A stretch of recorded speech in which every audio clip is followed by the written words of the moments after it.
All right. So I'm here with Israel. Really excited to jump into this conversation with you today, my friend.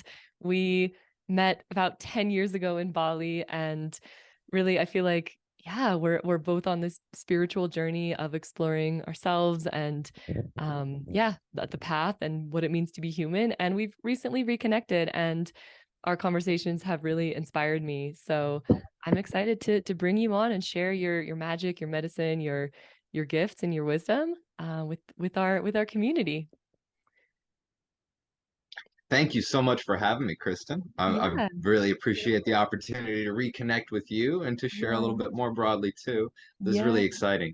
I think this might be my first podcast, Bobby. Wow, I'm super honored. Yeah, and it's the beginning of the second season of my podcast as well. So it's a new beginning for both of us, new chapter opening.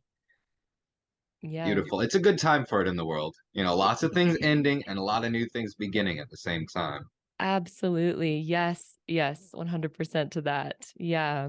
So really good time for us to be circling back together. I know you've been doing so many amazing things out there in the healing world, astrology, doing readings, energy work. You're a creator, you're a writer. Yeah, so I'd just like to start with hearing a little bit about your backstory, what brought you to be doing what you're doing today. Just share with our people. I know that can be a big question, like share your whole backstory, but Yeah. what are the kind of the highlights that feel relevant? Yeah, that You know, brought you to what you're doing. I was thinking about how I wanted to share this, and one thing that came to mind is I feel like everybody really knows who they are and what they want to be when they're 5 years old. Mm, And I think, we know it when we're a kid, but it comes through in kind of a fantastic way, very imaginative. So for me, when I was 5 years old, I wanted to be a shaman and a wizard and a knight and a martial artist, and I feel like for so many of us, the world ends up kind of saying, no, no, that's not how it works. That's not possible. You can do anything you want, but you got to do it this way. hmm And I'm just really thankful that I had great support with my father that really inspired my growth, inspired me to explore and learn and seek out what I really felt passionate about. And I never actually stopped believing in the possibility of those things. So I was raised with Native American myths and myths from people from all over the world, right alongside some very strong, like both of my parents had a very strong faith, so we explored the Bible from very young, but it was in context with the other beautiful wisdoms that were being shared from around the world. My pop was also super into science fiction, right? And I remember hearing a quote. I must have been 6 years old at the time that any technology sufficiently advanced will be indistinguishable from magic, right? So I'm hearing these biblical tales of miracles and these mythical accounts from people across the world of heroes and demigods and just different the possibilities, hmm different bits of human potential that we hadn't begun to really explore in the society that I could see around me. So from a very young age, I decided that all of these things, they have to have some truth to them. All these different cultural perspectives, I saw them as different flashlights in the same dark room. And I figured, you can see something from one angle, but you start to shine the light on it from a number of different angles, and then suddenly you can see it more clearly. You get a rounder view of the situation. So from a very young age, I began to study everything that I could. I think I was really blessed when I was probably 9 years old. I got a book called You the Healer, and it was by Jose Silva. And he was doing some work, I believe it was back in the 60s, looking at biofeedback and also looking at that they were just beginning to play with the EEG at the time. So they were looking at the brain waves of meditators. And what Silva did was look at how a person without that extensive years of meditation can immediately like go in and shift their brain waves from internal stuff. Like with biofeedback, you would hook your body up to a machine that would do readouts for the brain waves or electrogalvanic skin temperature or heart rate, and you would learn how to shift the readout on the machine. And by doing that, you could actually learn how to shift what's going on in the body itself. Yeah. So Silva's method helped to do that sidestepping the machine with just meditation and visualization. I Yeah. started working with that very young. At about the same time, I got well, it was a book called Kundalini and the Chakras. So while I started to learn how to slow down my rhythm, to use my breath, to shift my mindset, I also started to learn about the human energy field and Hmm. started to work with that in my visualizations, working with the subtler aspects of our experience. And I mean, it just went from there. When I look back now, I can see these things laid out like a curriculum. When I was Yeah. 11 years old, my pop had been taking us to like new age bookshops and things like that, and we got to partake in some shamanic and Wiccan ceremonies. And I received my first Reiki initiation. And this was about the same time. We loved to go to the Renaissance Festival together, and I found one of my early teachers selling magical talismans at the Renaissance Festival. So Wow. since magic, that was my passion, that's my jam right there, right? So Yeah. I start looking at it, I'm like, okay, so is it real magic? Uh, How does it work? What does this symbol mean? What does that symbol mean? How do you do it? So this individual was an alchemist, and I got kind of a crash course in astrology, in the study of the elements, in the Viking runes, in some of the qualities of practical magic and alchemy. Um, yeah, and it just went from there. I think I probably received my first deck of tarot cards when I was about 16, and I've been studying with my cousin Kabbalah, the tree of life, and different ways of working with the energy system and the path of human development. yeah. And then I think after that I started to get to the point where I was almost an adult, Hmm. got married, stepped away from all that stuff, went through about a 10-year period where I was exploring stuff that I needed to for me personally, but I ended up getting really lost, you Mm. know? So that was kind of part of the whole dark night of the soul experience. And we ended up meeting right after that. Because Yeah. after the collapse of a 10-year marriage, after everything that I built up in my adult life, it just crumbled out from under me. I didn't have anyone to blame but myself. Yeah. Then I went on a journey, and Hmm. while I was in Bali, I worked with so many other really beautiful teachers, beautiful readers and healers. I explored a good bit about Tantra. I got to learn a bit about Zen. I got to learn a bit about ritual and how to take these beautiful ideas and these beautiful intentions and anchor them into our lives and really let that be how we're expressing ourselves on our physical level as well. Yeah. So that's a little bit of the backstory. I mean, I could go into greater depth, but it gives you sketches out some of the stops I've made along the way.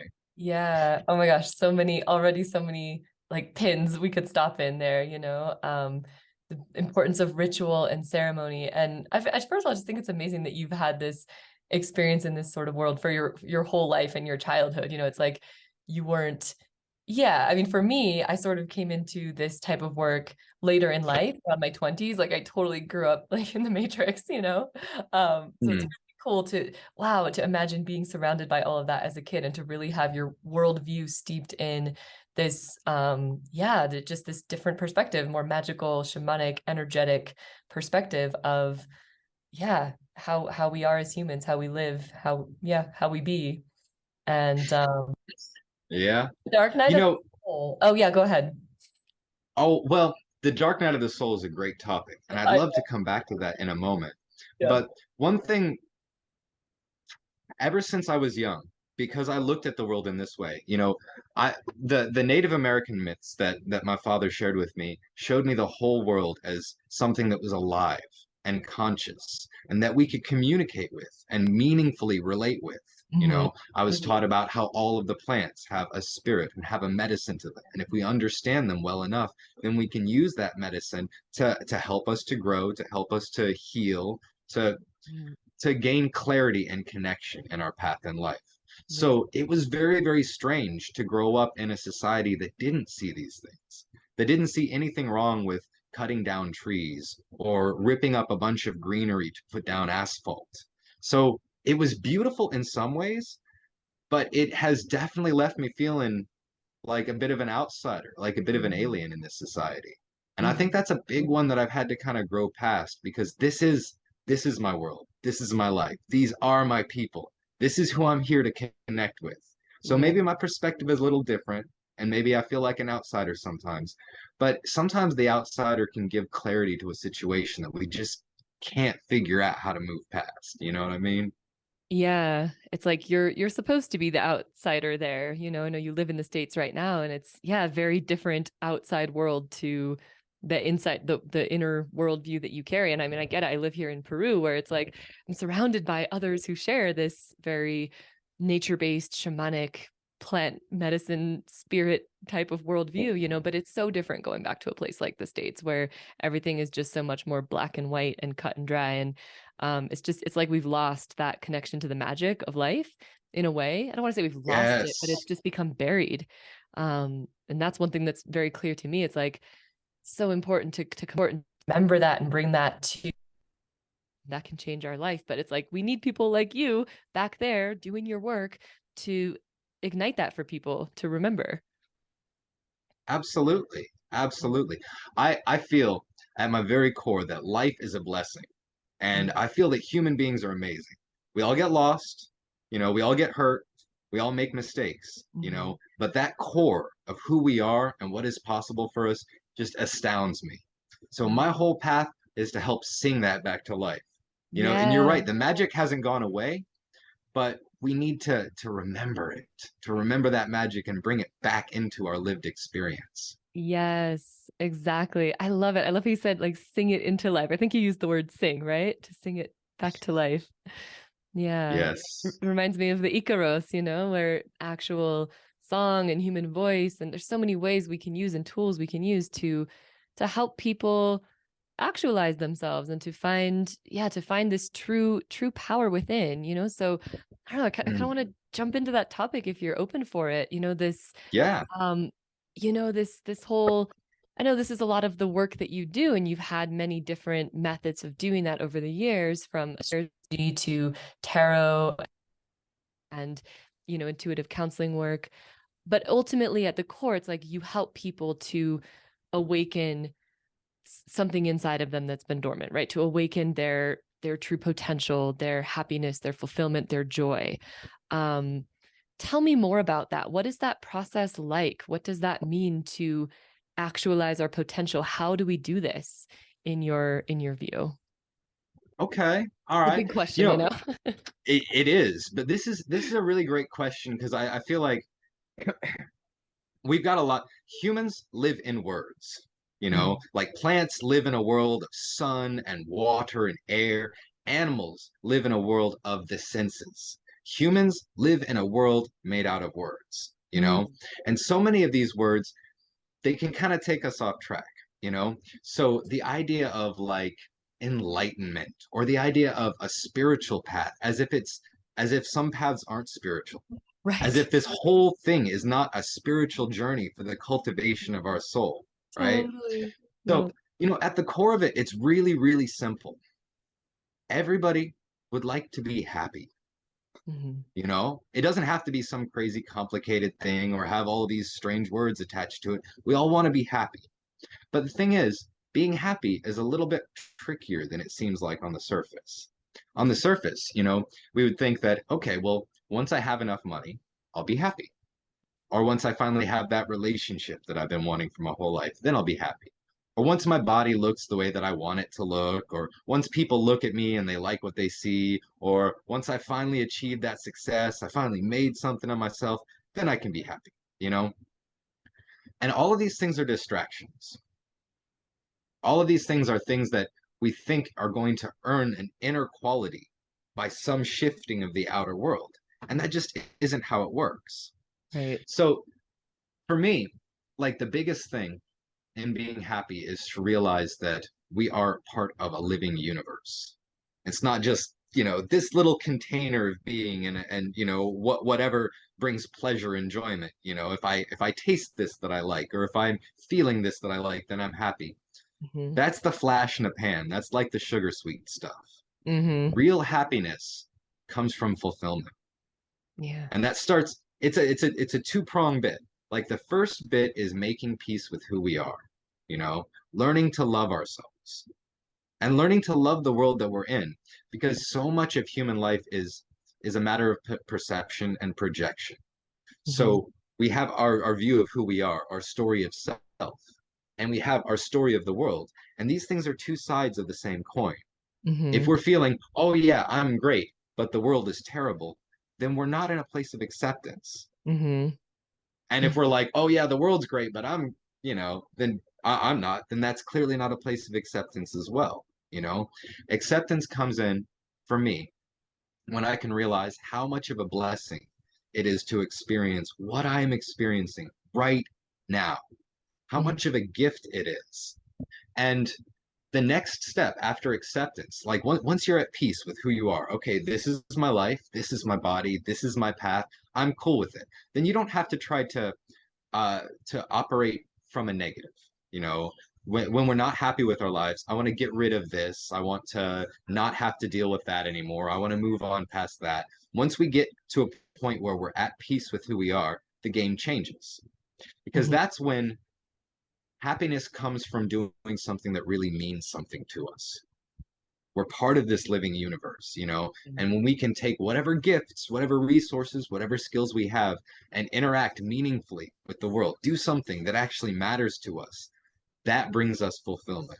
That's the Mm-hmm. lasting happiness, you know? Yeah. But it takes the stages to get there because we got a lot of stuff inside that gets in the way.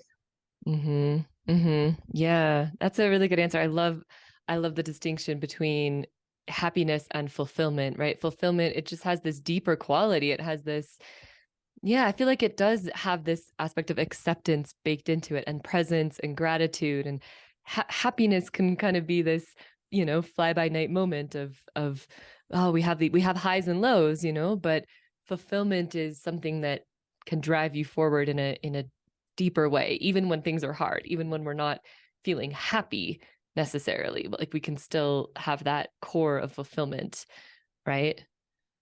Absolutely. Some way. Absolutely. Yeah. I Mm-hmm. mean, like, when I use the word happiness, I generally I use it and I mean fulfillment. I Mm-hmm. don't mean those little things that make us happy in the moment. That's what I'm really after in my life. I'm Yeah. after a life that is where I can feel the joy of Mm-hmm. every moment of my experience, where I am Mm-hmm. living a life of intention, Yeah.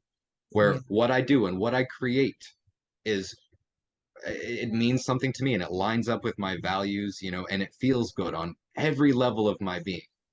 So Mm-hmm. I'm looking for the kind of happiness that actually puts me in a healthy garden of life, not one Mm-hmm. that tries to set myself away from all the other plants. Mm-hmm. Yeah, exactly.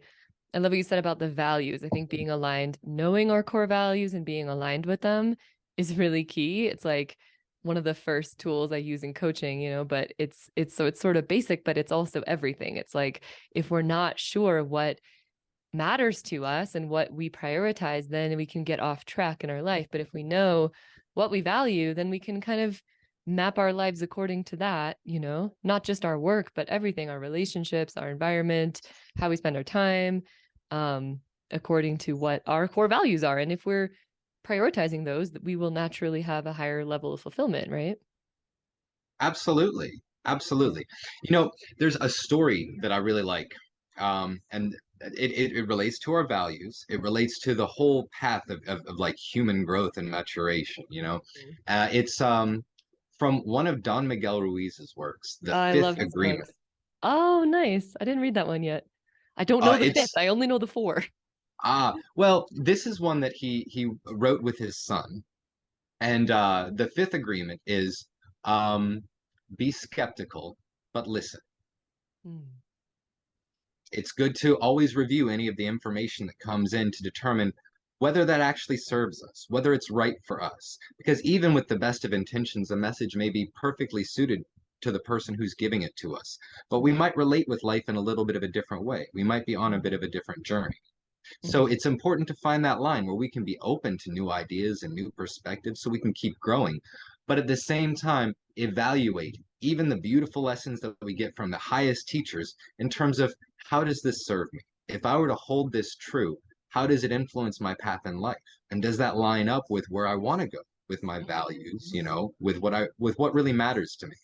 Mhm. So Yeah. This is a story that I love sharing with people because it's just the Toltec path provides so much human clarity around some really complicated things that are sometimes hard to wrap our mind around. Hmm. And this story is the dream of the three attentions. So it kind of describes our maturation, our growth in three stages. And the first attention, that first stage, this is the dream of the snake. Mm-hmm. It could also be called the dream of the victim. Now, to understand this, imagine that your mind, the whole realm of ways that you could relieve with, like that you could relate with the world, is like a whole inner world, an inner forest, and each tree in that forest is like a different perspective. It's a different story of the world. And from that different story of the world, you get your own unique vantage point on the landscape around you. You know, some trees might be better perches for hunting than others, that kind of thing. So in the dream of the first attention, the dream of the snake, we are low to the ground. We don't have much perspective. When we find ourselves in a tree, it can seem like that tree is the whole world. That's Hmm. just how the world is, you know? And it can be very hard from that perspective to shift from one tree to another because, I mean, that doesn't compute. This is the whole world. This is how it is. So, Hmm. this is the dream of the victim, where we have things happen to us in our lives that we're not happy with, but we don't feel like we feel like that's just how life has to be. You do what you do, Hmm. just deal with it, right? Um, but eventually we come to realize that whatever we learn, and a lot of times we learn these habits when we're younger, we learn them from peers and parents, and we'll go through life living in this way until things stop working for us. We start to hit a crisis. We realize that there's something that we want or we need that we're not addressing in our path through life. And so we're given the opportunity through that crisis to kind of wake up a little bit, you know? This is the time where the snake sheds its skin. And you could also think about it in terms of the snake dropping out of one tree, letting go of that old story, and having nothing, no story to actually support it in the meantime, then crawling on the ground until it can find a different tree, explore that different story, and see how that helps us to relate with the world a different way. So that first stage is really about realizing how much of our challenge comes from our perception of the world and not from the world itself. Hmm. Okay? Hmm.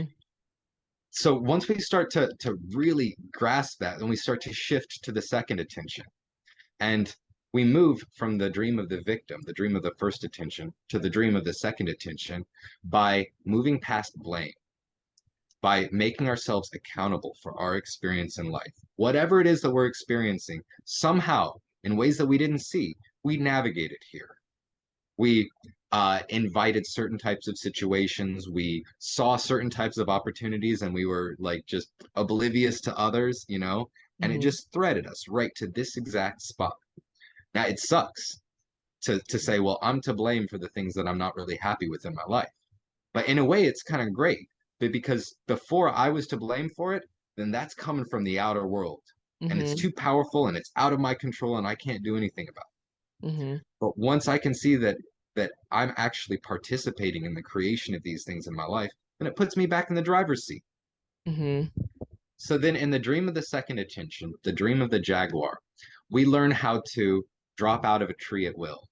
We learn how to seek out different kinds of trees, look for the ones that are the best perches or vantage points, and we begin to explore how different perspectives or stories can help us in our life, you know? Hmm.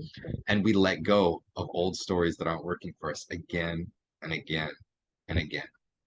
And slowly, almost imperceptibly, we find that instead of spending our time reclaiming our power from these old stories and old emotions, we have more of that space, more of that energy to actually create, to build, to make conscious choices. And that's where we come to the values.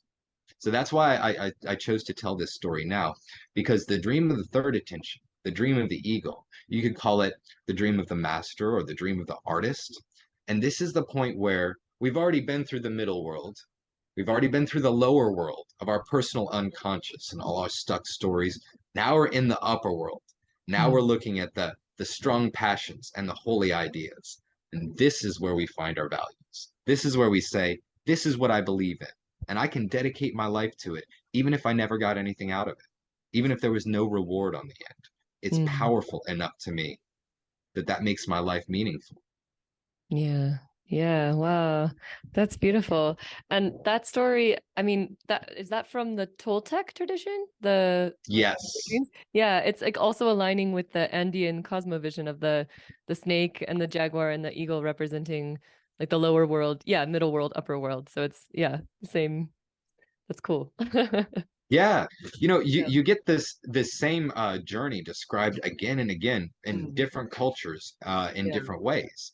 Yeah. So I love the dream of the three attentions because it's just so human and so connected with our lived experience. I brought up the Jungian perspective.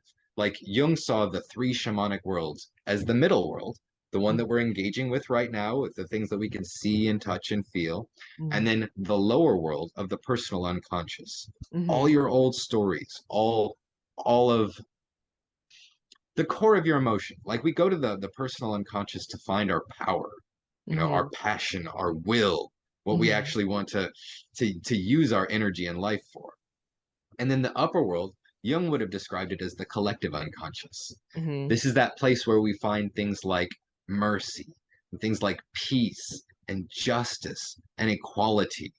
This is where we find the stuff that has resonance for all of us. Hmm. Every human being has some sense of connection to these Yeah. concepts. So that's what Yeah. makes it so powerful.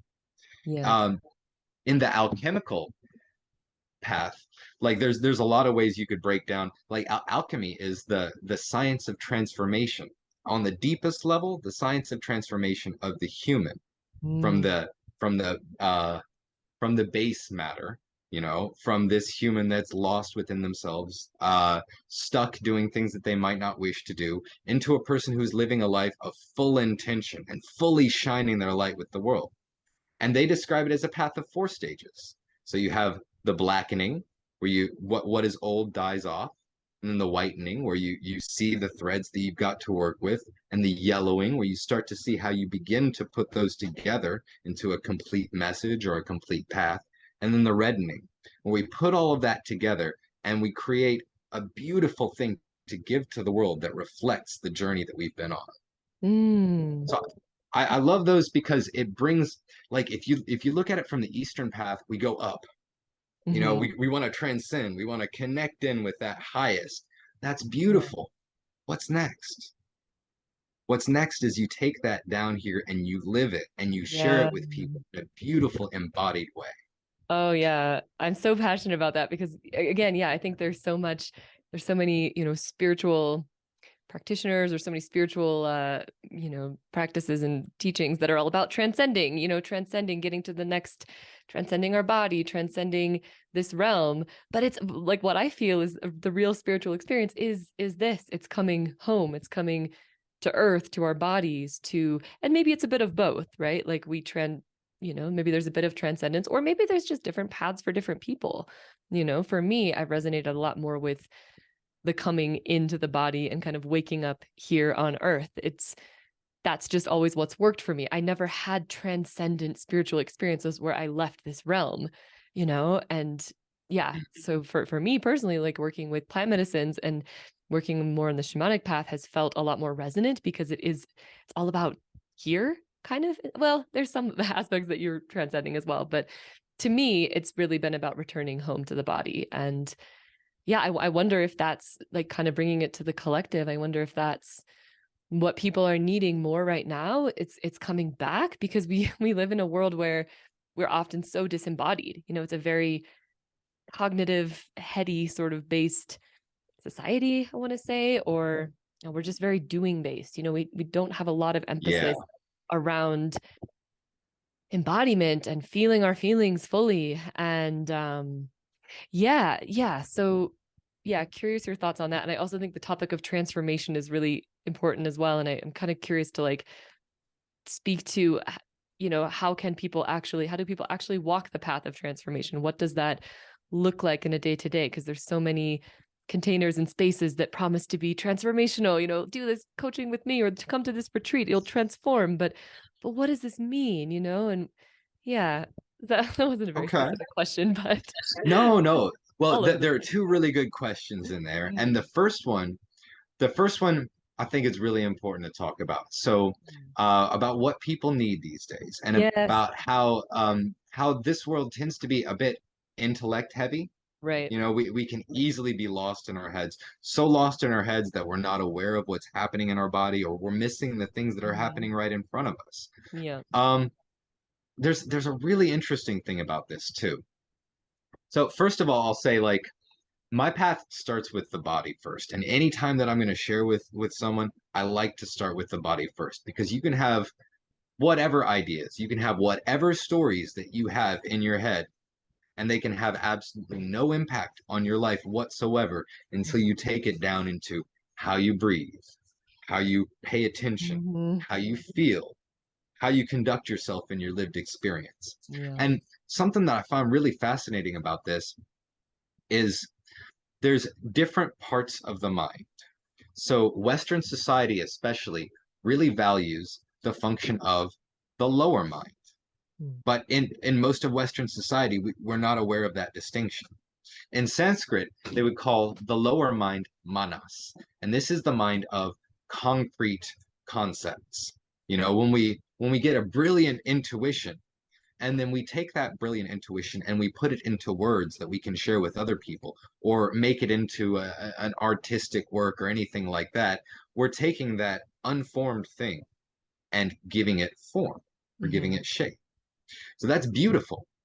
But we tend to look at that in the scientific perspective as if that's discovery. What it really is art. So Mm. anytime that we make a concrete container out of something, anytime we say, this is how it is, we give a definition, that's conditional. It's relative to how we interact with that thing. It's a constructed relationship. It's a bit of art. It's Mhm. valid, but it's not the whole thing. So in order to really take the intellect where it can go next, it requires a blend of the lower mind, manas in Sanskrit, and the higher mind, bodhi, right? Mhm. And all of that comes in from being able to create space and allow something to flow through us. So the tricky bit about that is you don't get there from the mind Yeah. until you can learn to actually like, and breath is a magic key, right? Because Yeah. we're always breathing, and breath is part of a living drum connected to our heartbeat, connected to our brainwave. When we Mhm. can slow the breath down, then suddenly the mind starts working differently. And then suddenly we get those aha points coming in. We get those points of genius, you know. It's absolutely phenomenal. Um, but in order to really get to that place, we have to drop this focus on the mind and drop the illusion of precision and certainty that it gifts to us. You know? Mhm. So that's in terms of like what I feel people really need these days. So for my book, for example, the path that I've written, it's a 7-step journey for personal self-development. But this is the first turn around the spiral. This is the tree of earth. So it's talking about the physical stuff, you know, the actual, you know, the breath, the emotions, how we hold space, the most tangible bits to our Mhm. journey. And I feel like after we got some of the physical, then we can start to get some benefit out of the stories that we learn. Mhm. But before that, it's just noise. Mm. Yeah, like you have to be in your body first you can take before you can receive any higher wisdom from either your lived experience or from wherever, other teachers or practices or things, right? Like it's building that foundation in yourself so you can be a recipient, right? When you're living cut off Yeah, from your body, you're not gonna integrate and embody any real shifts. yeah, absolutely, absolutely. And just to kind of put this, like to give some lived examples to make this a little bit more clear. Whenever I am going to give a reading or a lecture, I make sure before that I take a little time to Mhm. breathe and make a little space. You know, it's good on a practical level to have an idea of some of the things that you'd like to share and to talk about. But for me, once it comes to that moment, it's about dropping all of that Mhm. and just letting some beautiful stuff come through.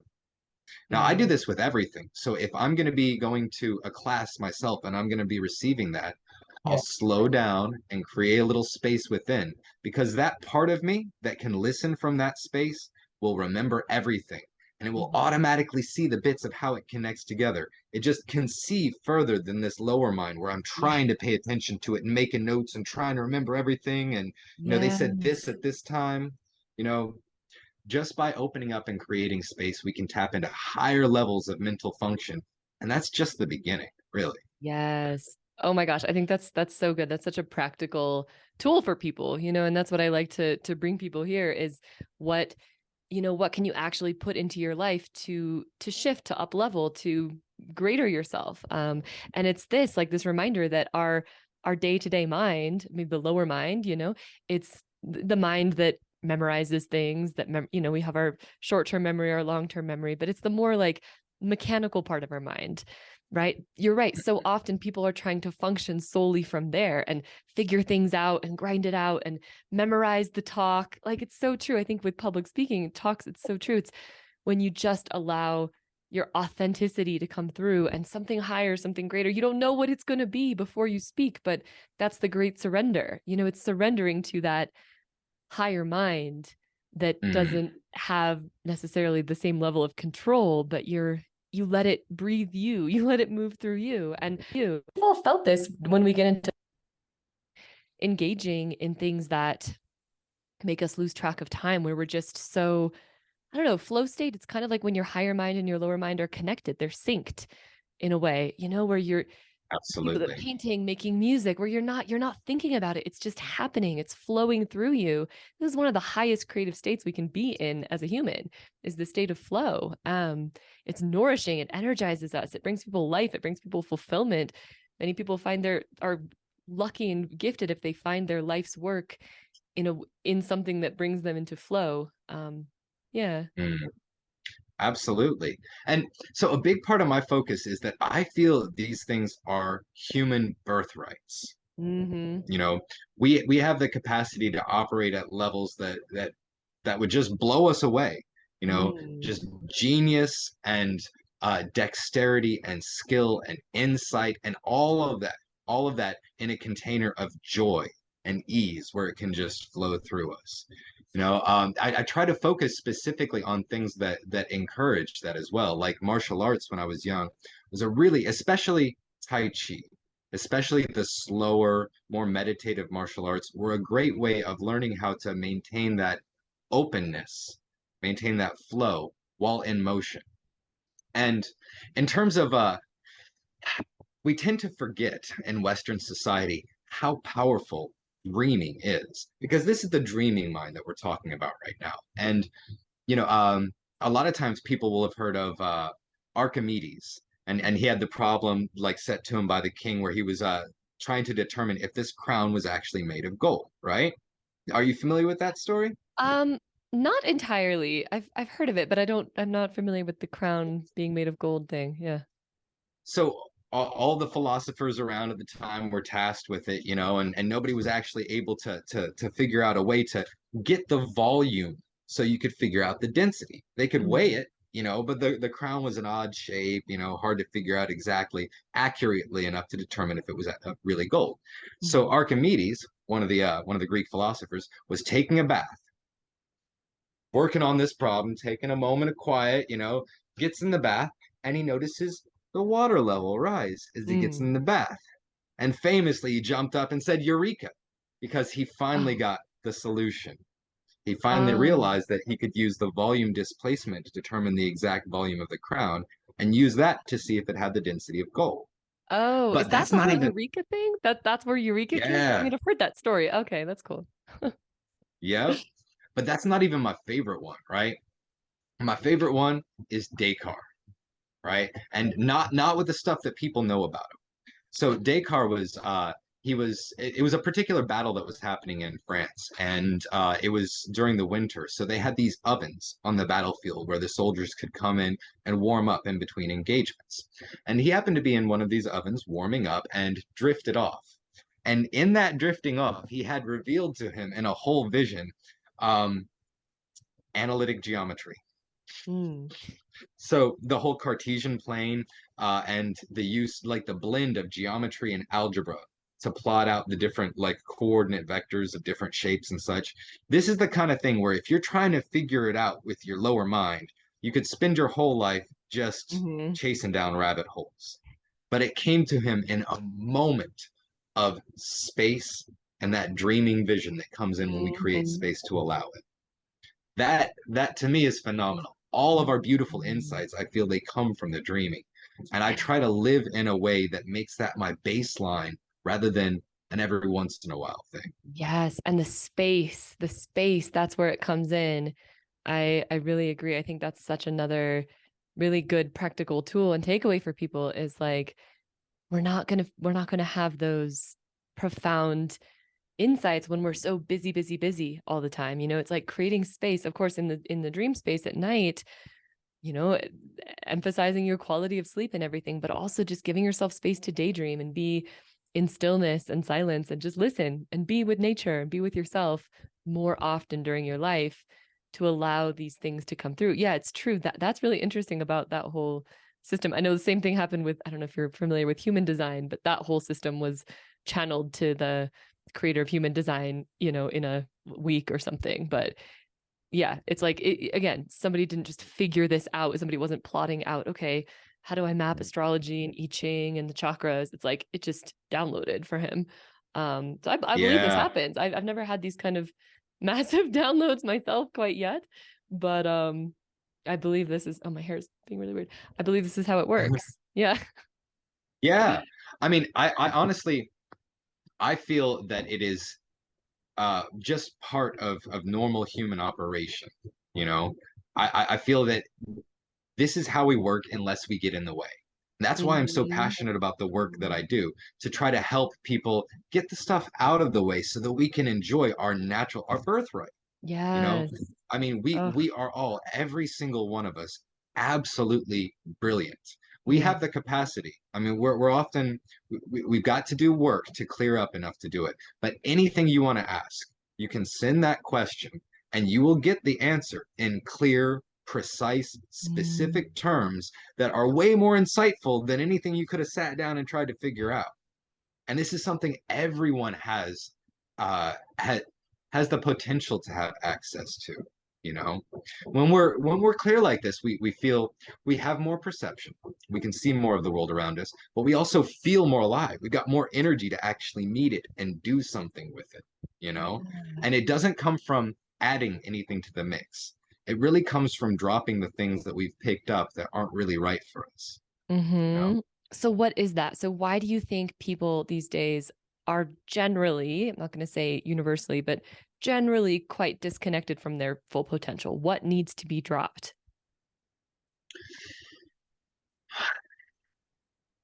You know,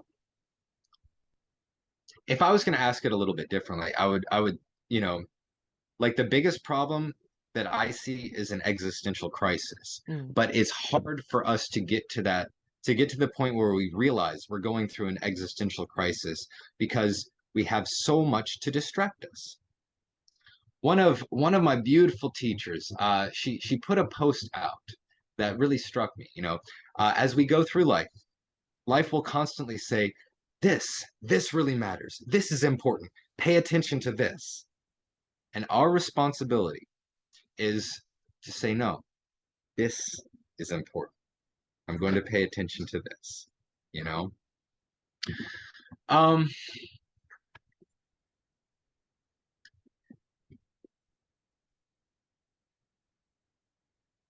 I feel like there are so many really, okay, I'm gonna actually need to get this into a little bit clearer form right here. It's okay. Play it out. Yeah. Yeah,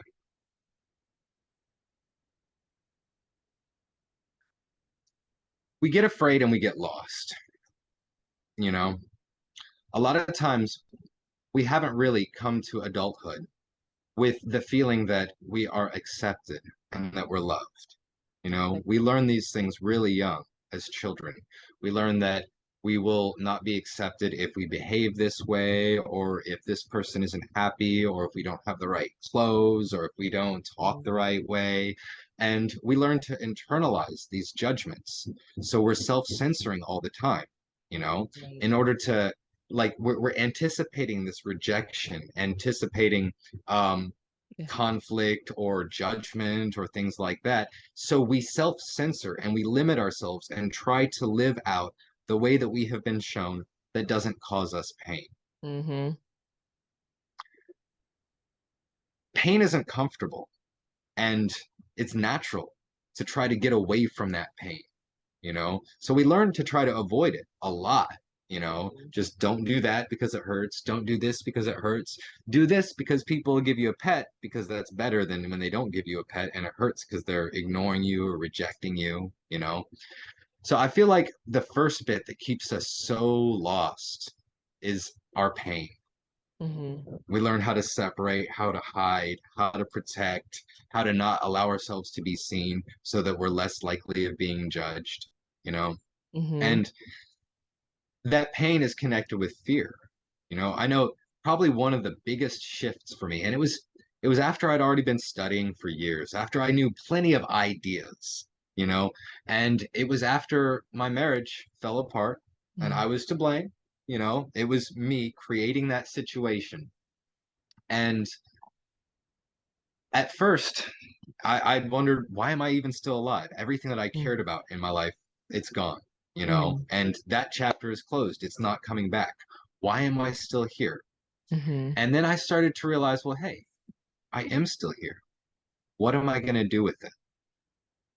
And I started to go deeper with it. And I found at that point that I felt free in a way that I'd never felt before. Mm-hmm. Because what I had been doing before was trying to do everything I could to hold on to a relationship, hold on to a job, hold on to a life situation that it didn't feel right to me, but I Mm-hmm. couldn't see any other way to survive. I couldn't see any other way to be. And I was afraid. I was afraid of what it like of being alone, or of not being able to support myself, or of not knowing the way forward, really. I was afraid Right. of the uncertainty. And for me, it was such a blessing to be forced to sit in that. You know, the worst thing that I could imagine had happened. Mm-hmm. Okay, bam, you already got the worst consequence. That thing that you spent 10 years running from, holding on to, trying to do anything you could to avoid that, all of a sudden it It's landed with happened. Yeah. me. And the coolest thing about that is, of course, it felt horrible. Of course, it made me feel really lost, and it made me, just wonder why I was still alive. But as soon as I went through that and just continued to sat with it, to sit with it, I realized that I felt free and open in a way that I could never have remembered feeling before. Mm. Just by letting myself face that fear and letting myself face that pain, it opened up the world Mm-hmm. to me. Oh, yeah.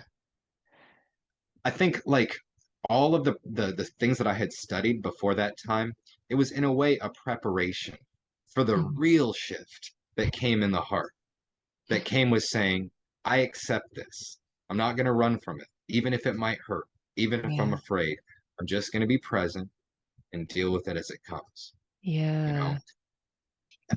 like, once we make that shift, then everything we take in, we take it in on a different level, you know? Then Yeah. if you're hearing stories, you're not hearing these beautiful scriptural messages or beautiful bits of insight in terms of what the mind wants to do with it, but in terms of this feeling of how does this actually land in my I am, Mm-hmm. And the only part after I lost everything I thought mattered, my I am is the one thing that sticks with me. So Mm-hmm. how does this help me to understand that I am and live it, you know? Yeah. That's so beautiful. Yeah. It's such a great point. Like, whatever it is we're studying or learning or moving through, it's like it's really gonna land almost when you go through that dark night of the soul. Not to say everyone has to go through that, but I think many of us, especially if you're seeking a higher way of being, if you're seeking wisdom in your life, if you're seeking to really achieve your full potential, it's going to take facing all those things that have needed healing in your life earlier, the pieces of childhood that have been repressed. And I resonate so much with your story. I've recently been through not losing a relationship, but similarly the past year. And I completely agree with you. It just gives you this new space. It's like things burn away. You're left with just that sense of, I am. If that's all that I am, I have to make peace with that. What if I am not XYZ identity? What if I never do this? What if this never happened? What if I just let go of everything I ever thought, I needed to be or whatever, and I just am? And then it creates that space for things to land deeper. And then it's like life comes back in and you're different. And this sort of is what the process of transformation can be like. So for anyone out there who feels like you're in that dark night of the soul where it feels like everything is falling away, stripping away, I mean, we're going through that collectively big time. And I think a lot of individual people are experiencing that as well. So you're not alone, and there's a beautiful light on the other side. There's more life You to know, come. yeah, absolutely. Absolutely. There's three like super simple tips, techniques, approaches to life that anybody can use regardless of their background, Warmth, like sending good loving energy. Anything that you spend warmth on helps to become stronger and more alive in your relation to it. Mm-hmm. Listening within, which we already mentioned a little bit, getting quiet to actually let that insight, let that knowledge come through, or let things gel inside that were maybe all scattered. Mm-hmm. And then surrender. Mm-hmm. And surrender is one of the hardest parts, especially, if you're smart and you're strong and you're stubborn, we can hold on. I know I did, Yeah. and I thought that's what being strong was. Mm. I held on until it got to a point where I was brittle and the whole situation was unsustainable and then it shattered. And I needed all of that just because I was so stubborn. I had a hard time learning to surrender. Mm-hmm. Mm-hmm. For me, that I am, oh man, this is so powerful. For me, surrendering to my right now, to surrendering to my moment means accepting myself and where I am right now. And it means faith, which to me doesn't come from belief. It comes from knowing that I have everything I need right now and it's enough. Mm-hmm. And probably the next time I look around, I'll have everything I need right now. Yeah. So it's kind of awesome. Yeah. See, the cool thing is, I went from that 10 years, which I imagine a lot of people can really resonate with, just trying to white knuckle it through life, just trying to push, just trying to figure it out, just trying to keep all of those balls up in the air and keep it going. I went from that into into my hitting bottom, into my dark night of the soul. And in the wake of that, I felt such a sense of peace and aliveness that I Mm-hmm. just couldn't believe that was a way that it was possible for me to feel that whole time. Mm. And it's so easy. Hmm. It's one step, that step of surrendering all the things that we're holding on to, all the things that we think we know, all the ways we want to be seen, all the ways that we're trying to fulfill some image or whatever like that. Yeah. Just surrender. And in the wake of that is this space of just full aliveness and joy and clarity beyond what we could imagine and beyond anything we could earn or work for or make Yeah. happen. Mm-hmm. It's so true. Surrender. I feel like surrender is such a this has been coming through for me recently too. It's such a core part of living an awakened life, but it's been lost from our modern world. Like this surrender, and it's on all levels to me. It's like, first of all, surrender to the fact that we are in this mortal body. I think so many of us people live in denial of, like, we don't we come from somewhere and we go to somewhere, and we are in surrender to the fact of our existence, that this miracle of life, that it could be taken from us any moment. Not to be morbid, but there's almost, like, to me, there's almost this beauty in embracing our fragility or our whatever, right? And Mm. like you said, like, trusting we have what we need. We can't control any of this from the micro level. We can't control anything from the macro level. We can't control the day we leave this earth. We can't control if a hurricane hits tomorrow. So it's like surrender and gratitude kind of go together as well. Like waking up each day, ah, Yes. thank you. Thank you for this breath. Like you go to bed at night, you might not wake up. I mean, again, I know I sound really morbid right now, but actually this idea of contemplating like death and just this life, the miracle of this life, I think it can be really powerful. So yes, I think surrender on all levels and surrender to, I don't know, for me personally, I know when I just surrender and go with the flow of life and spend the whole day, like yesterday, I spent the whole day in nature with a friend and literally didn't open my Mm. computer once. And there's a part of me that's like, oh, but I need to be working on things. And I just surrender and actually had the best, most awakening, alivening day and feel more creative and nourished today because, I just spent the whole day outside, which we need to be doing more of. Um, yeah, but Absolutely. letting go of my Absolutely. control, letting go of my rigidity of like, it's Monday, which means I need to be working on this. It's like, no, it's Monday. Go play outside. I work for myself. I can do whatever I want. Absolutely. Yeah. Absolutely. Yeah. Yeah, I mean, one thing that you mentioned a minute ago really stands out to me, like surrendering that we're in the body, that this Mm. is our life. And I've seen so many people who describe their path as the spiritual path, as be a negation of the physical, a Uh-huh. negation of, the embodied experience and the material world. And to me, if I was to imagine that I am a soul taking a journey within a body, right? It's kind of like I'm going to a movie. Yeah. So if I go to that movie and I close my eyes and say, no, no, no, this isn't happening, this is not, I'm kind of missing it. Yeah. That's not why I went to the movie. I went Right. to the movie to actually get in it and to feel it and to be part of that drama and have an experience. Hmm. So we can do that here. We can actually remember that this is an opportunity to be alive to this moment of experience, and it's a blessing. Yeah. We're not guaranteed anything. And if we act like we're guaranteed something, we kind of tend to take some of the magic out of it, you Yeah. know? If we can remember that this is a practice that I try to do for myself, for my relating, for my enjoying the sensual pleasures of life, for Mhm. everything that I do. I remember that I'm not guaranteed anything, that to experience this connection in this one moment is a blessing. Yeah. And so long as I can continue to behave in alignment with that, to remember in all the ways that I relate to this person or this situation that it's a blessing, then Yeah. my path allows me to continue enjoying it. Yeah.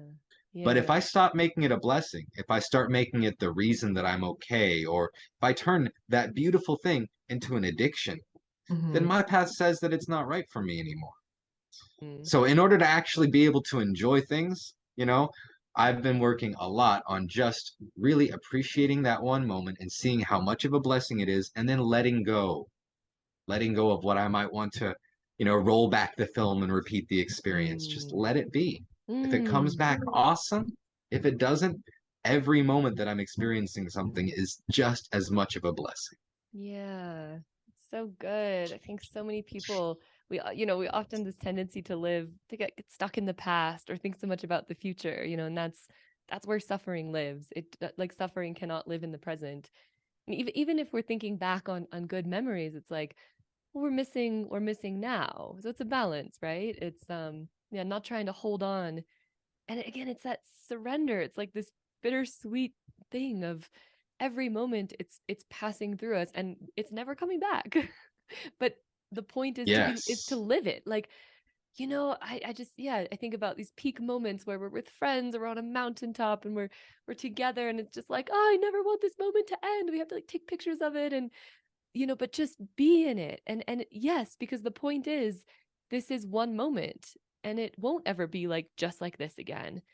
And that's the point, that's the beauty of life. Like if we remembered that we were eternal and could do this forever, it would lose some of the magic, you know?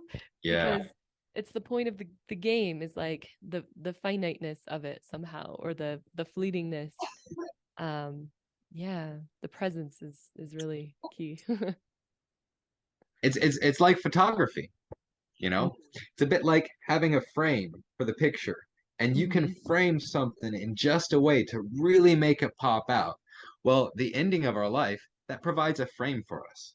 You Mm-hmm. know, everything Yeah. ends.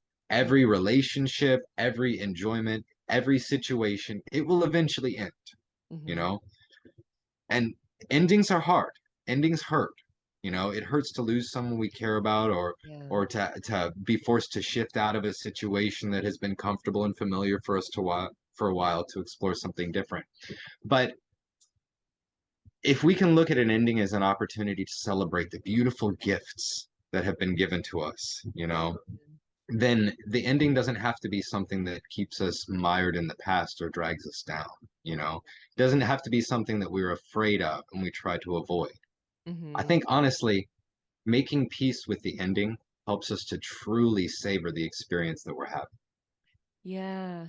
Absolutely. I completely agree. Like yeah, and living your life in a way where you wake up every day committed to live your mission, whatever that is, whether it's some big life mission or just to be kind, to be, if we're living every day in alignment with the reason that we decide why we're here, because we decide what that is, then Mm, you live in peace. Then you live every day with no regrets, right? It's I think people who are living like they have forever. In the future, when XYZ, then I'm going to get serious about doing what I actually want to do, or spending more time with my family, or experiencing the moments, going on trips or whatever. Not that it's just about hedonistic pleasures, it's not, but it's like we know, deep down, if you're living your days out fully,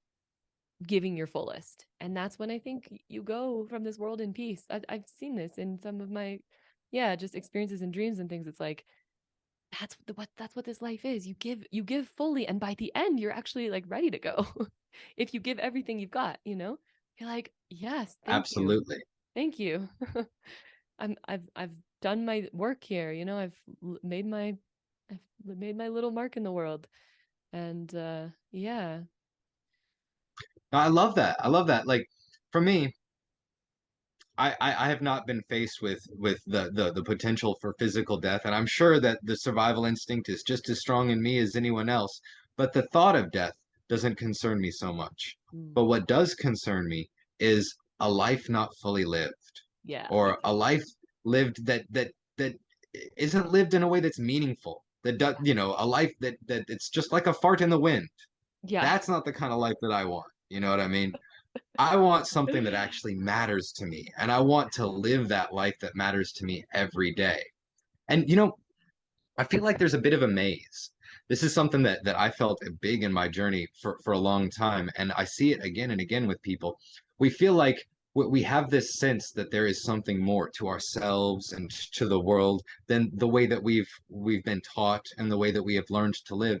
But it can be hard to figure out how to get from where we are right now and what we're doing to this place that we could envision in the Hmm. future. And Hmm. my biggest thing for that is that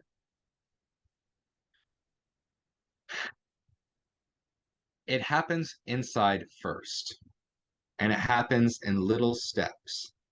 And so that's why I teach people to breathe before I tell them, well, you need to quit this job and find a job in a different, Hmm. that's all that will happen Hmm. as you start to tune into what your body feels, as Yeah. you start to step into the driver's seat and conduct your awareness of the moment so that you can see what's happening around you. As you start to really feel your feelings and listen to the beautiful wisdom they have to tell you, all that's going to guide you. And that's going Hmm. to guide you better than you could try to figure it out. So if anyone is feeling like it's a maze, it's a like a game that I got to solve to figure out how to start living the life that I really want to live. Well, for one, sometimes you just got to take a leap. But for Hmm. two, if you start the inner work, it'll lead to the shifts. And that inner work usually involves being willing to look at the stuff we're afraid of, being able to see the things that make us sad, that make us feel unmet, and actually give ourselves some love and hold ourselves in that space, because that's the stuff that keeps us from being able to see, so that Hmm. all we can do is just keep going in these same holding patterns. As soon as Mm-hmm. we start to feel it, we start to see ways where we have different choices. A Mm. whole world of possibilities opens up to us. Yeah. So it's great to start inside rather than outside because otherwise you're putting the cart before the horse. You know what I mean? Totally. Oh my gosh, totally. It reminds me of the metaphor of like, if our consciousness is the projector, if there's a scratch on the movie screen, or if you see a scratch on the film on the screen, you can't wipe it off from the screen out there. You have to, it's on the film. It's the scratch is on the film, if that makes sense. So it's like the scratch, the Yeah. thing that we need to heal is inside. You can modify your outside world and change your job, but how many times have we done this? I mean, I've done this in the past before I was really more Mm, aware on the path of conscious self growth, where I would change my external situation or like move to another country and expect things would change, and it didn't. It's the exact same stuff will follow you. Different job, different boss, exactly. different relationship, until, like you said, you come to, and it really is simple, not easy. It's simple, not easy, but simple to come to your breath, to come to your body, to center, to slowly come back to your power, to your Hmm. personal power, and then you can see your life from this more centered, grounded way. You don't make manic decisions to try to escape something, but you make more intentional choices. It's cool. It's cool to talk about this because this is sort of like the process that I've been in the past 4 or 5 months, really coming into that place sort of for the first time in my life, like actually not continuing to make those manic changes, but like, wow, okay, it's really here. Yeah. That's beautiful. Yeah. And it's so simple, but everything's simple after you've already learned it. Mm-hmm. Before you've learned it, it's mystifying, you know? Mm-hmm. So Mm-hmm. that's where I see a lot of my work really. That's who I really want to help, is people who are starting to wake up to the fact that life can be more than the way that they've been living it. Or people waking up to the fact that they perceive things, like a lot of times people are intuitive. A lot of times, whether people actually are aware of it or not, everybody is psychic. Everybody picks up thoughts. Yeah. Everybody picks up feelings. And if we don't understand that this is what's happening, it can make things really challenging for us. We can have things Yeah. come up and not even realize where it's come from, or we can second guess ourselves and not really honor the gifts that we have. Mm-hmm. Mm-hmm. So a lot of what what I'm trying to do here is really work with the people who are starting to realize that there is more and then wanting to do something about it. You know what I mean? Mm-hmm. I think I kind of like lost Yeah. the track a little bit there in a Yeah, no, that's minute. cool. I think it's a good opportunity for whoever's listening to kind of contemplate, like, where are you on that scale? Are you kind of aware that there's more possible potential in you? Because I think there's so many people who are on this, yeah, so many of us that are walking this path, even if you haven't been taught this in your life before. And I think there's such a need for such a different type of education and schooling in our life, whether it's as children or as adults, preferably as children, where we learn about these things. We learn how to work with our energy and how to hone our power and our confidence and love ourselves and love others and like all these other things, and learn how to do taxes because we and, never and learned how learn to do about that our either. perception. And learn about our perception. Yes. Yes. And how to find your gifts, not just be Mm, pressured to pick a major and pick a career, right out of school. It's like I remember that pressure and I just bailed. I just I was like, okay, I'm just gonna go get a job, and then moved abroad, and I was like, "Well, I just travel now. That's what I do for a living." um, but there's right this on. pressure. It's like there's not. Yeah, I feel like when we're younger, we're not necessarily given the space to cultivate and really get to know ourselves in that way. So where was I going with that? Yeah, just sort of an inquiry to whoever might be listening, like, yeah, maybe you're there. And chances are if you're listening here, you probably are, because I think we find things at the right times. Um, to nudge that awakening open, to nudge that the flower petals open more, to really find that fuller potential inside of you. And yeah, we all have it. I Absolutely. love what you said. Like we're all capable. We're all brilliant. We're capable of things we haven't even imagined. I truly believe You it. know, I Oh, I do too. Yeah. And I love sharing from that point of view, just because that's something that, well, it excited me when I was younger. you know, Mhm. like our superpowers, you Mhm. know, our brilliance and our insight and our ability to work with like tapping into information and the creative power of our attention and will. And all of Mhm. that is really exciting. It's especially exciting for me because it shows me ways that our inner world and our outer world are linked together Oh that yeah. might not be visible on the surface, you know? Mhm. So that was the reason for my study into magic and spirituality was to look at who we really are and what is our real connection to the world around us. Mhm. But wait, what's most helpful for people right now is to keep it simple. Like all those superpowers, that's awesome, and they're absolutely part of the path. But the landscape is happiness. Mhm. Mhm. The landscape is living a life that matters to you and having meaningful connections with your loved ones. Yeah. You know, it doesn't matter what story you have or what abilities you have. If you're doing that, you're doing all right. Mhm. Mhm. And Yeah.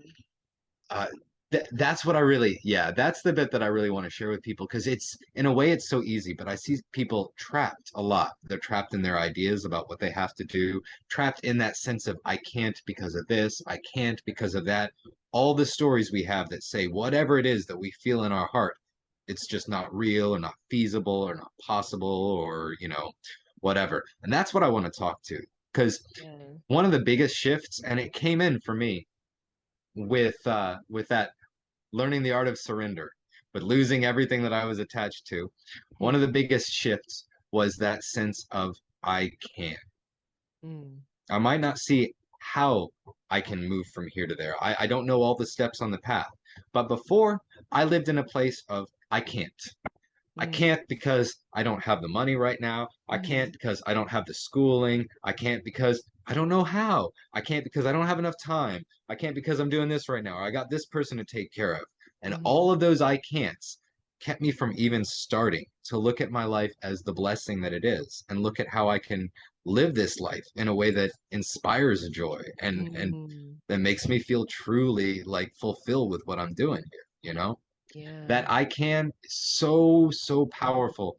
And it's such a simple shift here, but such a massive one right here, you know? Yeah. Yeah. It's belief, the power of belief. If you don't believe in yourself, who will? We can't rely on anyone else or anything else of us that I so true. And it's like, yeah, even as you say that, I reflect on the areas of my own life where I tell myself stories like, well, this can't happen until XYZ, or I'm kind of stuck on the earth level of things, and it's like anything is possible.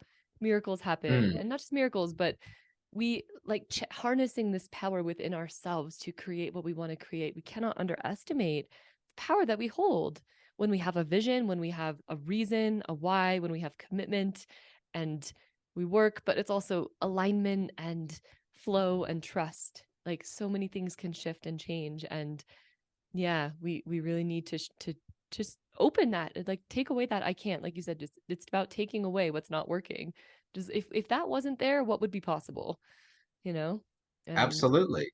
taking little Absolutely. steps. And I think for people, like, what do you think are some little steps people can take if they currently feel blocked? I mean, it's interesting. I also work with a lot of clients who are in a place of life where they feel really stuck and they're looking for something to get them out of the rut. They need a kickstart. They need a reset. They need to get out of being stuck and into this new way of being. Um, yeah. So what do you recommend for people just as little daily practices they can take on to start So to the yeah. three, I'm sorry, I jumped the gun No, it's there. okay. Yeah. Um, the three that I mentioned a little bit earlier, they're probably the simplest that I could offer to people. Warmth. Anything you care about. If you care about your body, treat it with warmth, with conscious, loving attention. Give back to it. If you care about your partner, your loved ones, your family, cultivate warmth in your interactions with them. If you care about your garden, if you care about your home, whatever you care about and you would like to see it become stronger and healthier in your life, give it warmth, Mm-hmm. you know?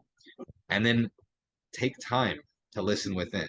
Most because definitely. all this trying to figure out that we're doing to find the way out of the maze, or to figure that solution where we can make it, and suddenly we got time, all of this is getting in the way. Hmm. Something really, really brilliant and really in tune with exactly the situation that we're experiencing. Hmm. And then that surrender is one of those, you can say it all day, and people will only learn it when they take that one step in here, you know? So it's worth saying. It's worth saying over and over again. But until you make that step, it's just going to be a word, you know? Yeah. Or I until would life say that, pushes you there, until life pushes oh you to yeah, surrender. That will happen. oh for sure. Absolutely. I like to start really small, you know. So the way that I wrote my book is for exactly this. Hmm. And it doesn't require a shift in the outer world at first. We leave that for later, you know. So the first thing I focus on is breath, right? And breath is so magical. You're always breathing. Breath is something that links the conscious and the unconscious functions of the being, of the body, you know. So we can always, no matter where we are, if we're driving, if we're riding, if we're walking, we can always pay attention to that breath. And the Hmm. more that we pay attention to it, the more that we get in the driver's seat of what our body's doing to make our head get into different modes. So you got different modes, you know. Sometimes we get in panic mode, sometimes we get in frustration mode, sometimes we get in rush mode, you know. Hmm. And the breath is like a little tuner. Yeah. It helps us to shift that mode the way that we need to shift it in the moment. That's incredibly powerful.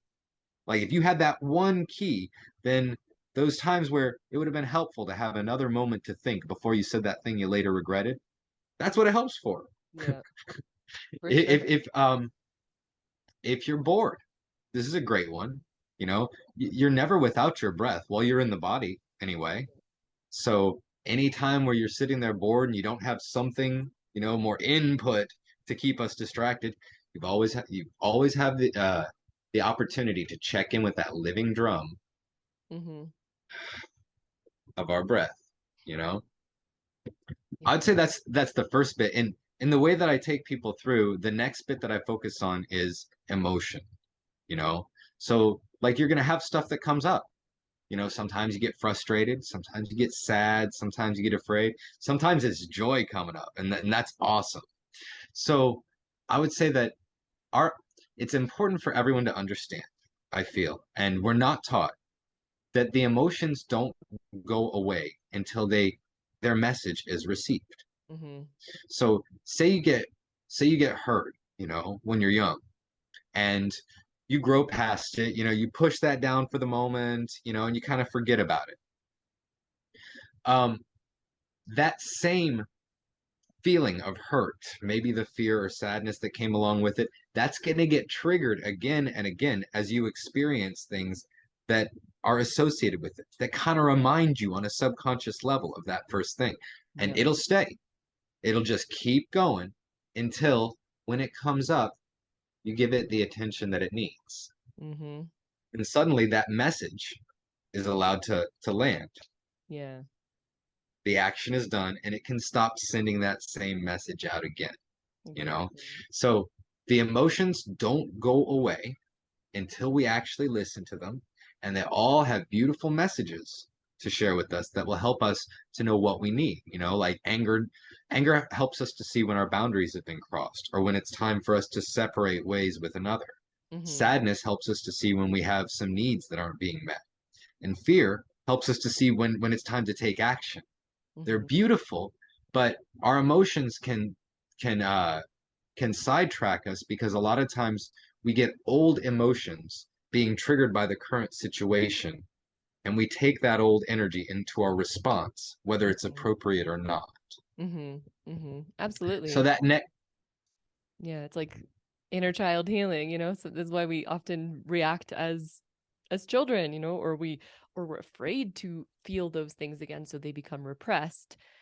This is where people become emotionally blocked, and that, I find, a lot of times emotional blockages is what leads to depression and heavy energy and feeling stuck and feeling numb and feeling dissociated, right? Because people experience trauma or even mild trauma. It doesn't have to be something hugely, doesn't have to look traumatic on the outside, but feeling these emotions that as a child can feel really traumatic, feeling lonely or abandoned or not loved or unaccepted, those can be traumatic to feel again as an adult, you know? And so many people push them away. Or yeah, they come and then we react in a spiky way, you know, we project onto other people, or we don't actually sit with it vulnerably with ourselves, like, okay, this is what my inner child is feeling. I need to recognize that and be with it, mother that child, parent them, you know, whatever they need.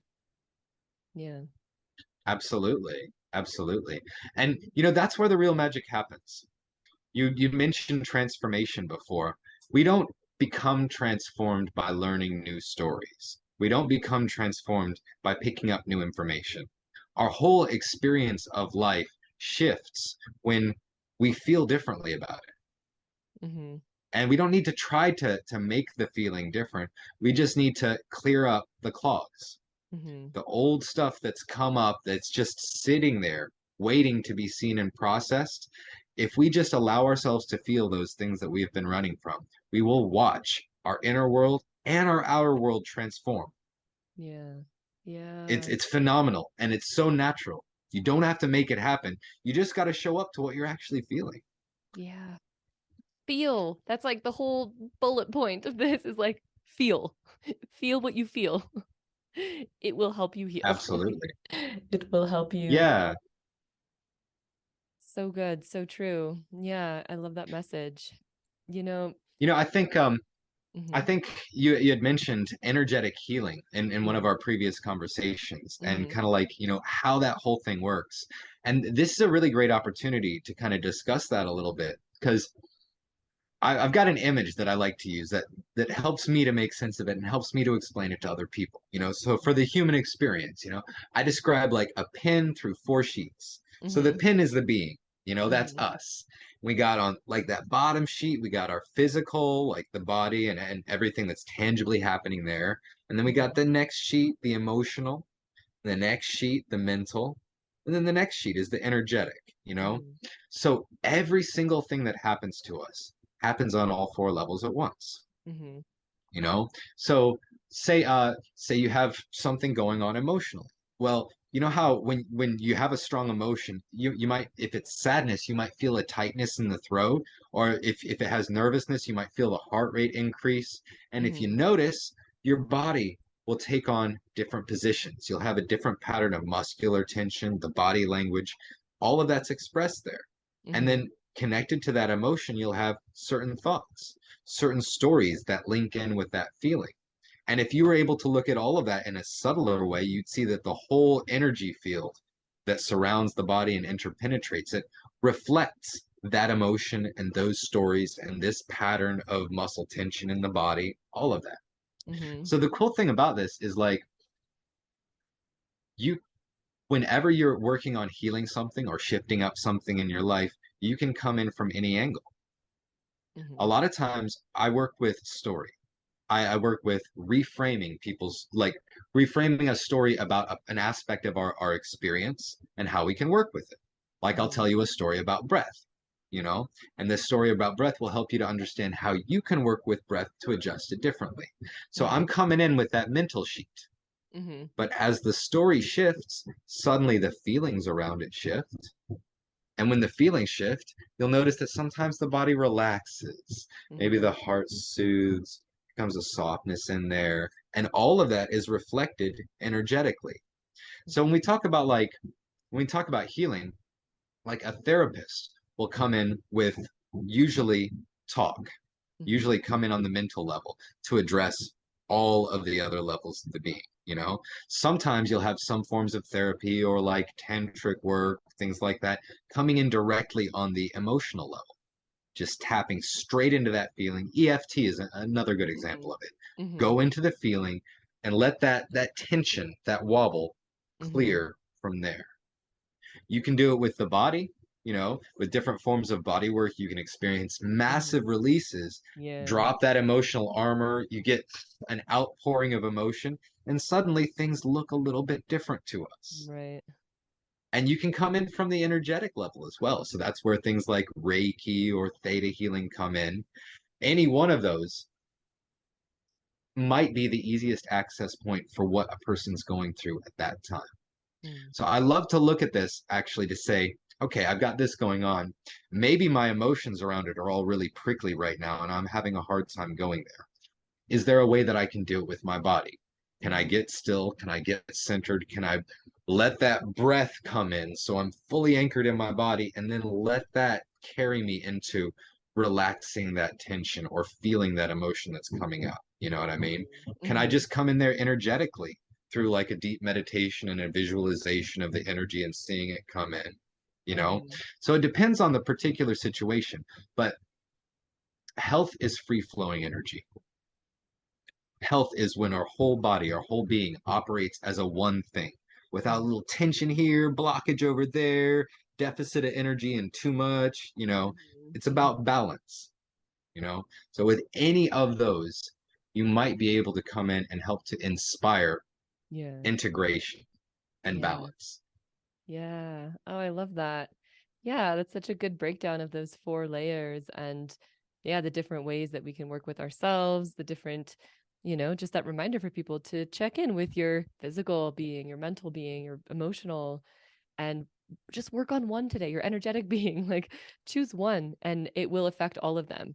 Move your body, yeah, do some belief work, do some emotional release, whatever. Like it will affect everything. And yeah, Absolutely. health is our natural state, this state of vitality. Our bodies want to recalibrate to come into harmony and balance.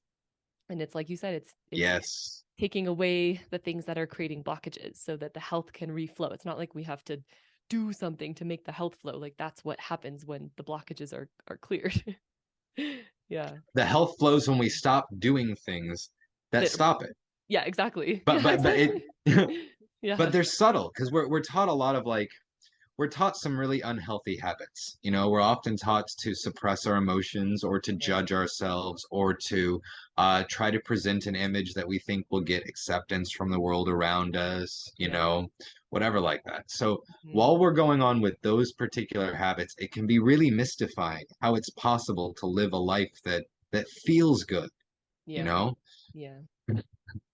I love the body too because like the body is the interface between the inner and the outer world. And Mhm. it's subtly tuned to every little thing that's happening. Mhm. So the mind can be amazed sometimes. We're meaning makers, and sometimes we'll make meaning whether it actually has any bearing to our lives at all or whether it's really rational. We'll make meaning because we want to make meaning. You know what I mean? Yeah. But the body is precisely tuned to what we feel, to what we have going on, to how we have treated it in the past and what it has to do right now. Mhm. And basically, we can read the entire world by reading our body. Yeah. If you spend time with someone else, then you you will come into resonance with them. And the same kinds of things that you notice shifting in your body Mhm. will be part of what's happening for the both of you together. So the I'm really not describing this all that well, but it's this beautiful little readout that's tapped into everything that's going on in our whole being. And the Mhm. more that we can be aware of that, the more subtly we can refine those little wobbles. That's what Mhm. yoga is. Well, that's what hatha yoga in Mhm. particular is all about Mhm. being aware of those subtle bits within the body and then observing as that clears everything else once you bring those Mhm. into alignment. Balancing the two sides coming in. Yeah. Attunement, I think it's so good. Like, yeah, attuning to our bodies. It's one of the most important things we can do to shift everything else. Yeah, I like that. It's the interface between the inner world and the outer world. It's the interface between this invisible soul, this little thing in here that's experiencing and the thing that it's experiencing. It's like, yeah, the body is that. It's that middle piece, sacred middle piece. Yeah, so good. So many Absolutely. amazing points in this conversation so far. It's like already so rich and deep. Yeah, I'm really, really grateful. And, before we wrap up, I just want to touch on, I know you've been writing a book and you've written a book and curious if you just want to share just a little bit about that with people and yeah, kind of what. what that's all about, who it might be for, and maybe like what that process has been like for you, and then can wrap up the conversation. Okay, Yeah. absolutely. Thank you. Thank you for that opportunity. Yeah. So, yeah, I'm super psyched to share this. In a way, I feel like this is that I've been preparing to write this book for as long as I can remember, for at least a good 35 years. Mm-hmm. Um, so Wait, the how old are you title, now? by the So way, you were prepared 40. since you were okay, since you were 5. That's fair. Yeah, you started your path early. Yeah, Yeah. That's yeah. So the book is called Only Human, an operating manual, which is kind of a little tongue-in-cheek thing, It's like, wouldn't it be nice if it came with an operating manual, this whole human body and human life bit? So it's essentially what I've tried to do is look at the different paths of growth and development and see the overlap points, see how they intersect, and see a really, really human way of sharing. hmm So it Only Human is an exploration of the human experience, and it's a path of personal development in 7 steps. So I set it up in these 7 modules, and so the first module will just look at breath. We'll just look at the living drum of the body, how that connects with the brain waves, with the heart rate, and start to see how we can work with the journey state as well, which is part of the human birthright. This journey state is a whole other level of perception that helps us to engage more deeply with our body, with our deep wisdom. So we start with breath. And then in the next module, I work on emotional wisdom, how to learn the language of our emotions, how to host the temple within and healthily self parent, and how to tap into emotions that we wish to tap into.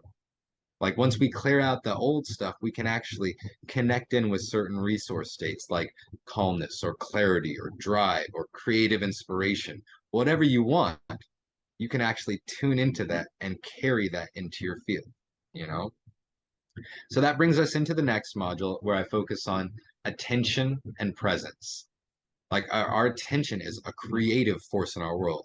Anything that we put our attention on grows bigger within our experience. And we have our attention placed around us. Like, when someone has walked in the room and they're looking at you, you can kind of feel it even if you're not seeing it, you know? Everyone's experienced that. When we're in a space, our attention in a really like subtle way extends to fill this whole space. And we fill this whole space up with the feeling that we carry inside of us. So that can invite beautiful connections or it can invite challenging ones. And most of the time we're unaware of how we're broadcasting that tone and inviting certain types of experiences. hmm So helpful there. And then, as you might kind of be able to see, each of my modules is connected with the chakras from the root up. So moving from the most embodied to the most abstract and subtle aspects of our experience. Fourth bit, self-acceptance and accountability. That's that bit I was talking about making peace with your experience. Self-acceptance is like, it's all right. This is enough. This is beautiful. And then accountability. I love to bring those two together, because when we make ourselves accountable for our own experience, then we also have the power to shift it up, to navigate it in different directions if we would like to, you know. hmm And then move up into reclaiming personal power, how we can look at our loops and our holding patterns, and how we can take a step back and look what we're building in our lives and seeing what we'd actually want to build. Start having some choice around that. And then probably, we didn't touch upon it all that much today, but one of my favorite topics is story and discernment. And I like to explore the relationship between story and truth. I mm like to look at what we can really be certain of and how we can gain benefit from stories without getting trapped in Yeah. them. And then the last module is all about identity. Because honestly, I feel like this is the only lesson, and it's the simplest lesson, but it's also the hardest. I am. Underneath my story of where I come from and what I have going on and where I'm going, underneath the bubble of things that I see and feel and hear and taste and smell, underneath all of that, there's this core of I am. Mm-hmm. And if I can seat myself in that place of I am, I'm always home. There's Mm, nothing that can be taken away from me that I need, because that thing that is my center is something that I have throughout every moment of my experience. mm. Yeah, that's so true. That's our home. It's not somewhere out there on the planet. It's here. It's within. Yeah, it's beautiful. And it's Yeah, a I'm really feeling thing. it's a feeling thing. Yeah. Yeah. It's like you know it and then you just feel safe and centered out there in the world. You can put yourself in different situations and yeah, be be in the chaos and still find safety, you know. So, yeah, I'm very excited for you with this book, with the journey, and I'm sure that that creative process has been very transformational. You know, you inspire me as also working on my book. That was very inspiring to me to hear that you've yeah finished the process and are ready to launch it out there. So yeah, would love to support you in that, and we'll share your details in the description, so your website and whatever you want, wherever you want people to be able to find you and your projects. I'm happy to share that. That is amazing. Thank you Yeah. so much. Yeah. Yeah, So it's it's such an exciting thing to actually feel the potential of this inside for so long, for decades, and not know whether it was actually ever going to manifest and start taking shape around me. mhm. And so if anyone's feeling that same thing, I know we're all on our own path and we all experience a different journey, but it's just been phenomenal for me to see that I can see it manifesting in the world around me. I can see my lived experience starting to come into alignment with what I truly value and with how I thought it could truly be. Mhm. Mhm. So yeah, it's not easy. There's Yeah. there's a lot to clear out to get there, but it's Yeah. possible for everyone, and it's so worth it. That's such a good message. I feel like so synthesizing your message here for people, which is to really, yeah, see the potential within yourself. It's possible for everyone. You're really empowering people to find their fullness and their fulfillment and their happiness and their gifts and bring it out to the world. So, thank you for doing all that you're doing and for sharing this conversation with our community today. Maybe there will be a part 2 because I feel like our conversations could go on for many hours. So, I would love that. I would yeah, love I that. feel like you These and I these kinds of yeah. conversations, this is where I really shine, and I love to have Yeah, the opportunity to share like that. And it's so totally. needed right now. Mhm. Like we get so much of our information in print, or Yeah, with short articles, that it's helpful to have some other people who are walking the path to just jam with, to help walk one another absolutely. home, Yes, you know? totally. That's how it felt when we first talked. I was just like, yeah, soul brother. Wow, we haven't spoken in a decade, or see, maybe it's a little bit less than that, but it's just like we just synced right in with understanding each other and talking about these topics. And it was I was literally like taking notes when we were talking about the relating stuff and other things. It's just I love finding these people, and yeah, having that reconnection. So I'm so glad that we've gotten to share this conversation with the world, the whole world. We'll see, the whole world listens. But yeah, Right on. be happy to do it again as we keep deepening this exploration. So thank you so much, Israel. Yeah, any parting That's words for our amazing, Kristen. community? Parting final words? You're loved and you're not Mm, alone. I think that's good. yeah, please remember, everyone. Yeah, that's beautiful. You're loved. You're not alone, and you are capable of so Really, much. it's the simple stuff that's so powerful, you know. Yeah. If we can just, I share in the beginning of the book too, the biggest thing that we can give the world is our conscious, healthy presence. You can just show up for the people that you care about, Mm, including yourself, you yeah. know, that's all you need. No, it doesn't need Mhm. to be anything complicated. I love that. I've been getting that message big time these days too. It's so much simpler. We don't have to overcomplicate. The Mm, complicating blocks us from sharing our light, from sharing our medicine with the world, which yeah. yeah, is our conscious presence, our love, our our energy. Fill your own cup first so you can have more to share with the world and yeah. Yeah. Beautiful, It's beautiful. a beautiful time to be alive, you know? It's kind of like that old Chinese curse, may you live in interesting times. But personally, I kind of like things to be a little interesting, so I'm okay with it. Yeah, me too. Here we are in the most interesting of times, documenting it from the epicenter. 2023, baby. Let's go. Oh, all right, Israel. Well, thank you so much. And yeah, I look forward to doing it again soon. Thank you so much, Kristen. It's been great to be on here with you today, and yeah, I look forward to the next time. Yeah.